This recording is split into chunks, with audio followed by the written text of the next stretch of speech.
39 milliards de francs CFA, une négociation secrète, une humiliation pour Emmanuel Macron. Voici comment le capitaine Ibrahim Traoré aurait habilement retourné la situation contre la France. Une affaire d'espionnage qui secoue l'Afrique et l'Europe. Décembre 2023. Le Burkina Faso, sous le leadership du capitaine Ibrahim Traoré, affiche une rupture de plus en plus nette avec la France. Mais dans l'ombre, un scandale éclate. 4 ressortissants français, présentés comme des informaticiens, sont arrêtés par les autorités burkinabées. Officiellement, ils travaillaient pour l'ambassade de France. Officieusement, ils seraient des agents de renseignement accusés de préparer une opération de déstabilisation contre le gouvernement Traoré.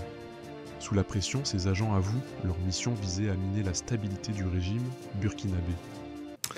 Eh bien, ils ont été arrêtés d'abord parce ils sont arrivés au Burkina Faso en mission officielle parce que ce qui se passait, c'était il y a plus d'1 an maintenant, c'est que malgré les vives tensions qu'il y avait entre la France et le Burkina Faso depuis la prise du pouvoir du capitaine Ibrahim Traoré en septembre 2022, en coulisses ou en tout cas en sous-main, la coopération opérationnelle entre les services de renseignement, donc la DGSE côté français et l'ANR, l'Agence nationale de renseignement du côté burkinabé, continuait à coopérer. Et donc il y avait cette coopération officielle qui, malgré les tensions diplomatiques entre les deux pays, se poursuivait.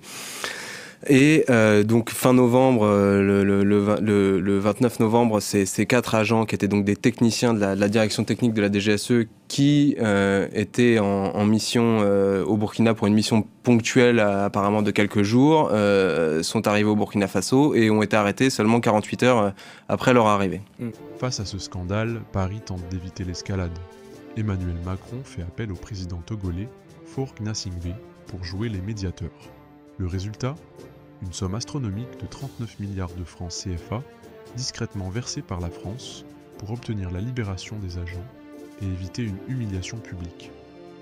Mais selon certains analystes, Ibrahim Traoré aurait exploité cette situation pour mettre Paris à genoux, consolidant ainsi son image de leader résolu face à l'influence occidentale. Cette affaire n'est pas qu'une simple négociation financière. Elle illustre les nouvelles dynamiques entre la France et ses anciennes colonies africaines. Alors que Paris cherche à maintenir son influence, des leaders comme Ibrahim Traoré n'hésitent plus à s'opposer frontalement. Pour le capitaine Traoré, cette victoire symbolique est aussi un moyen de renforcer sa position politique interne, en surfant sur une vague de ressentiment populaire contre l'ingérence étrangère. 39 milliards, une somme qui soulève bien des questions. La France est-elle prête à tout pour préserver ses intérêts ?